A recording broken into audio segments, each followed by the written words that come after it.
Hello dear students, last class में हम cathode rays के बारे में पूरी बात कर चुके थे। कैथोड रेज की डिस्कवरी जे थॉमसन ने कैसे की उसके बारे में हमें पूरी जानकारी कल हम प्राप्त कर चुके थे।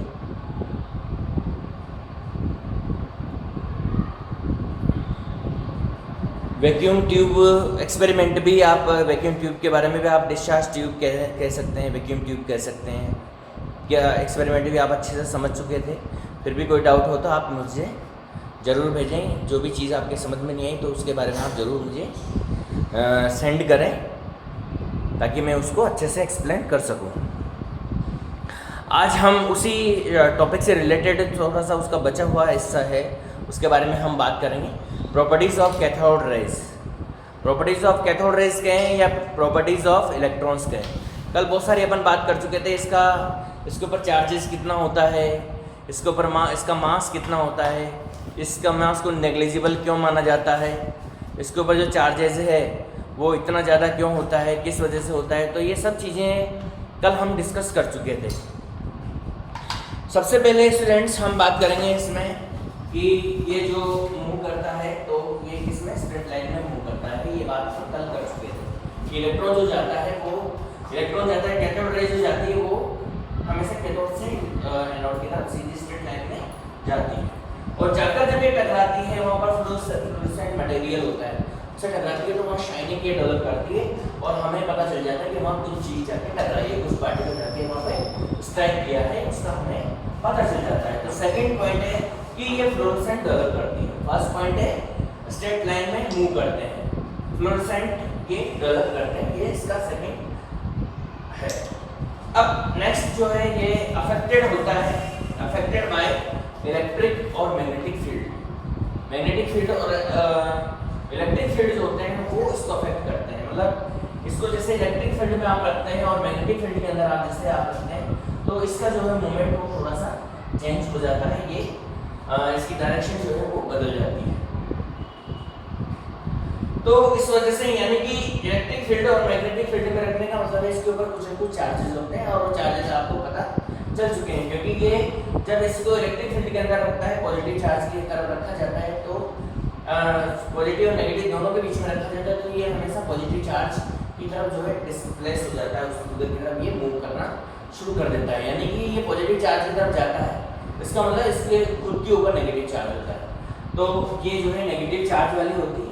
तो नेक्स्ट पॉइंट जो निकल के आता है हमारे पास कि इनके ऊपर नेगेटिव चार्ज होता है, और नेगेटिव चार्ज कितना होता है 1 यूनिट नेगेटिव चार्ज को माना जाता है, वो होता है इसके ऊपर 1.602 into 10 to power 19 कूलम। सी से हम इसको रिप्रेजेंट करते हैं, ठीक है। तो इतना इसके ऊपर चार्जेस होते हैं, इसको 1 यूनिट चार्जेस के हेल्प से हम जानते हैं। अब लास्ट जो होता है कि जैसे ही ये पार्टिकल्स जो होते हैं, ये पार्टिकल जैसे ही किसी गैस पार्टिकल के ऊपर जाके गिरते हैं तो उसको हम आयनाइजेशन कर देते हैं। आयनाइजेशन करने का मतलब आयंस बना देते हैं उनके।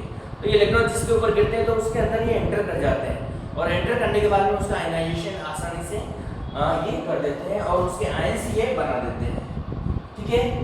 तो इसी के साथ जे थॉमसन ने बहुत सारी बातें इस कैथोड रे के बारे में बताई, और हमारे 9th क्लास के स्टूडेंट के हिसाब से इतना जो है मोर देन सफिशिएंट है हमारे लिए कि कौन कौन सी कैथोड रे की क्या क्या प्रॉपर्टीज होती है। ये प्रॉपर्टी और यही सेम प्रॉपर्टीज अगर आपसे right the properties of electron तभी ये लिखना है आपको, right the properties of cathode ray तभी ये लिखना है। दोनों की प्रॉपर्टी बिल्कुल सेम ही होती है।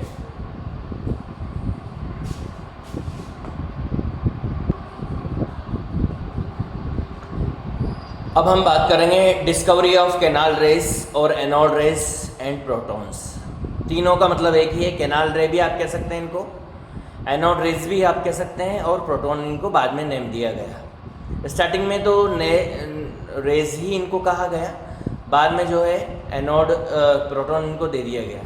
देखिए इसकी जो डिस्कवरी हुई थी वो जी गोल्डस्टीन साइंटिस्ट थे, इन्होंने जो है इसको डिस्कवर किया था।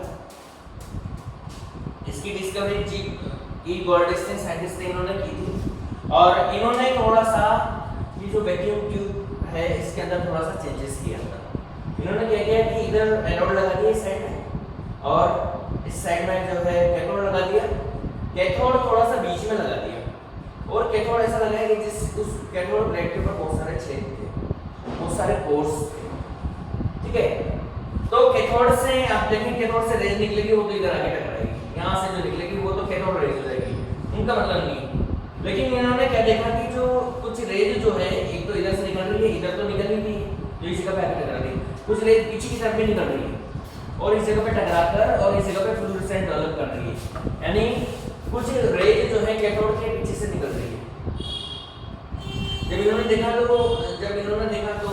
इन्हें पता चला कि ये रेज इस कैथोड से नहीं निकल रही है, ये रेज निकल रही है किससे? एनोड से निकल रही है और एनोड से निकलकर और इससे पार होके ये इधर जा रही है और इस वजह से इन्होंने इनका नेम जो दिया वो एनोड रेज और कैथोड रेज नेम दिया, ठीक है। बाद में जब इनके बारे में जब डिस्कवरी हुई, इन्होंने देखा तो ये भी उसी तरह से स्ट्रेट लाइन में ये मूव करती है, ठीक है। जब इनके ऊपर जो चार्जेस हैं उनको देखा पॉजिटिव चार्ज है या नेगेटिव चार्ज है, पॉजिटिव चार्ज लगाया और इधर की तरफ नेगेटिव चार्ज लगाया, तो इन्होंने देखा कि ये नेगेटिव चार्ज की तरफ मूव करना शुरू कर दिया। तो नेगेटिव चार्ज की तरफ मूव करना शुरू कर दिया, इसका मतलब इनके ऊपर खुद के ऊपर क्या है? पॉजिटिव चार्ज है। तो पता चला कि जो कैथोड रेज होती है ये पॉजिटिवली चार्ज होती है। वैक्यूम ट्यूब वही अपन वैक्यूम ट्यूब में वही लो प्रेशर आपने यहाँ पर कर दिया,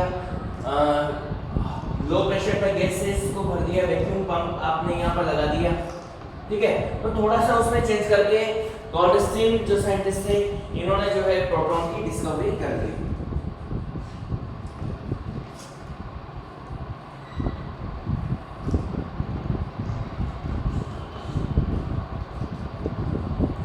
At the low pressure and high voltage, he obtained new types of rays, which are known as anode rays or canal rays, because they move from anode. It was found that the anode rays consist of positively charged particles. Therefore, these are also known as positive rays. These positively particles named as proton. बाद में जब discovery की गई और discussion हुआ तो जो है इनको जो है बाद में पता चला कि ये प्रोटॉन ही होते हैं जो कि इलेक्ट्रॉन के साथ एटम के अंदर प्रेजेंट होते हैं और एटम के साथ मिलकर इलेक्ट्रॉन के साथ मिलकर ये जो एटम होता है उसको उसका चार्ज जीरो करते हैं, क्योंकि इलेक्ट्रॉन के ऊपर होता है नेगेटिव चार्ज और प्रोटॉन के ऊपर क्या होता है? Positive charge. तो इलेक्ट्रॉन और प्रोटॉन मिलकर जो है ये जो एटम होता है, एटम के अंदर इलेक्ट्रॉन भी होंगे और एटम के अंदर क्या होंगे? प्रोटॉन भी होंगे और ये दोनों मिलकर क्या करेंगे? एटम को न्यूट्रल करने का काम करेंगे। इस वजह से सारे के सारे एटम जितने भी होते हैं वो सब के सब क्या होते हैं? न्यूट्रल होते हैं, क्योंकि उनके अंदर इलेक्ट्रॉन भी होते हैं और उनके अंदर प्रोटॉन भी होते हैं।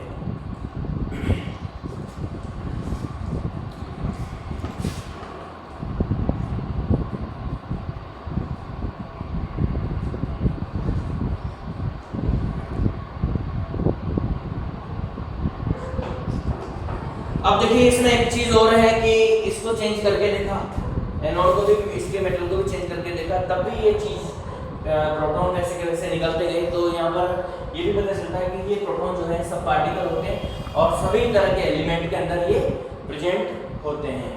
तो proton is positively charge particle found into the atom of all element, सभी एलिमेंट के अंदर ये प्रेजेंट होते हैं। इसके बाद में अपन बात करते हैं मास ऑफ प्रोटॉन। मास की अगर इसकी बात करें, इसका जो मास होता है वो हाइड्रोजन का जो मास होता है उसके इक्वल ही निकला हाइड्रोजन के मास के, और उसी को जो है 1 यूनिट नेम दिया गया और ये मास जो है वो निकला एब्सोल्यूट 1.67 into 10⁻⁻27 kg। बहुत कम है, बट जो प्रोटॉन होता है इलेक्ट्रॉन होता है, इलेक्ट्रॉन से ये बहुत ज़्यादा होता है। और इसके चार्ज की भी बाद में जो है डिस्कवरी की गई और चार्ज देखा इसके अंदर, तो चार्ज बिल्कुल इलेक्ट्रॉन के बराबर ही निकला। इलेक्ट्रॉन का जितना निकला 1.602 into 10⁻⁻19 कूलम। 19 कूलम इसके अंदर चार्जेस निकला, जो कि बिल्कुल किसके बराबर था? इलेक्ट्रॉन के बराबर था। बट यहाँ एक प्रॉब्लम थी, ये पॉजिटिवली चार्ज था। क्या था ये? पॉजिटिवली चार्ज था। यहाँ इसके ऊपर जो चार्जेस आ रहे थे वो कितने आ रहे थे? पॉजिटिवली चार्जेस इसके ऊपर आ रहे थे। इस वजह से ये भी जो है बहुत इंपॉर्टेंट था। अब यहाँ पर अपन बात करें कि इसकी कौन कौन सी प्रॉपर्टीज होती है, तो सेम प्रॉपर्टीज यहाँ पर भी उन्हीं प्रॉपर्टीज की अपन बात करेंगे जो कैथोड रेज, ये भी स्ट्रेट लाइन में कैथोड रेज की तरह ये भी स्ट्रेट लाइन में मूव करती है। फ्लूरोसेंट ये भी अपीयर करती है। मैग्नेटिक फील्ड के इफेक्ट इसके भी होते हैं, बट ये पॉजिटिवली चार्ज होती है। ये सेम टू सेम इसकी प्रॉपर्टीज की तरह ही होती है। एक डिफरेंस आपको लिखना है क्या? कि ये पॉजिटिवली चार्ज होती है। दूसरा डिफरेंस क्या है? कि इनके ऊपर मास इतना होता है।